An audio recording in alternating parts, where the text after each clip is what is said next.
নমস্কার।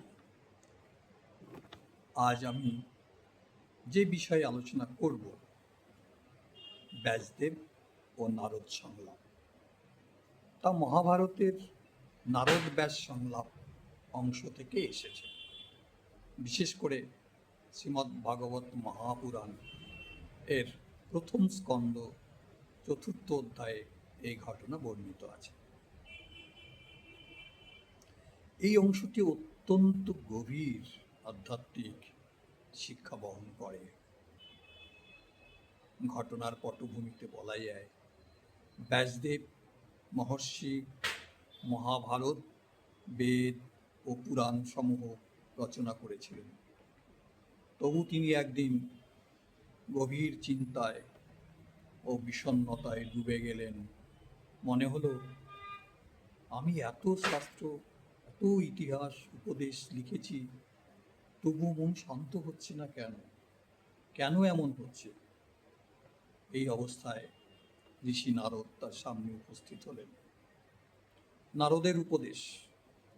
নারদ ব্যাসদেবকে বললেন, হে ব্যাসদেব, তুমি যে গ্রন্থগুলি রচনা করেছ, যেগুলো জ্ঞান, ধর্ম, অর্থ, কাম, এই সব মানব জীবনের সাধারণ বিষয় নিয়ে, কিন্তু তুমি ভগবানের পরম প্রেম, তার লীলা, ভক্তির মাহাত্ম্য সম্পূর্ণভাবে প্রকাশ করনি। তাই তোমার অন্তর পূর্ণ হচ্ছে না। অর্থাৎ নারদ বললেন, তুমি যে ধর্ম, নীতি, জ্ঞান প্রচার করেছ, তা মনকে শান্তি দেয় না, যদি তাতে ভগবানের প্রেম ও ভক্তি না থাকে। আসলে মূল শিক্ষা বা অর্থ হচ্ছে এই,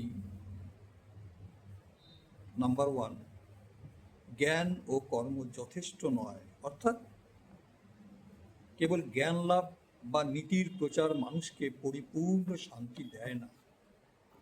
ভগবানের প্রতি প্রেম ও ভক্তি না থাকলে আত্মা তৃপ্ত হয় না।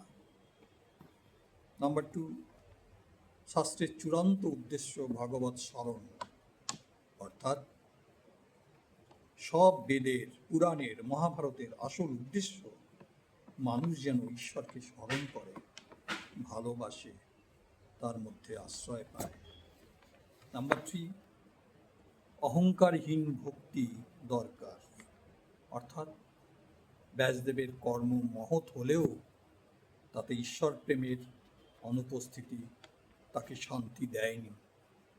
নারদের কথার সার সংক্ষেপে বলা যায়, তুমি যে শাস্ত্র রচনা করেছ তা মানুষের বাহ্যিক উন্নতির জন্য, কিন্তু যদি তুমি এমন গ্রন্থ লেখো যেখানে ভগবানের গুণ, নাম, লীলা ও ভক্তির মাহাত্ম্য প্রকাশ পায়, তখনই তোমার মন শান্ত হবে। এই উপদেশেই ব্যাসদেবের পরে শ্রীমদ্ ভাগবত মহাপুরাণ রচনা করেন, যা ভক্তির শ্রেষ্ঠ গ্রন্থ এবং তার অন্তরের শান্তির উৎস হয়ে ওঠে। এতক্ষণ যা বললাম তা হাস্যরসাত্মক, অথচ দার্শনিক ধাঁচে একটু বলি। নারদ হেসে বীণা বাজাতে বাজাতে বলে, হে ব্যাস, এত শাস্ত্র লিখলে তবু মন খারাপ? এখন একটা ভগবৎ সংস্করণ লেখো, দেখবে মনও প্রকাশিত সংস্করণ হয়ে যাবে।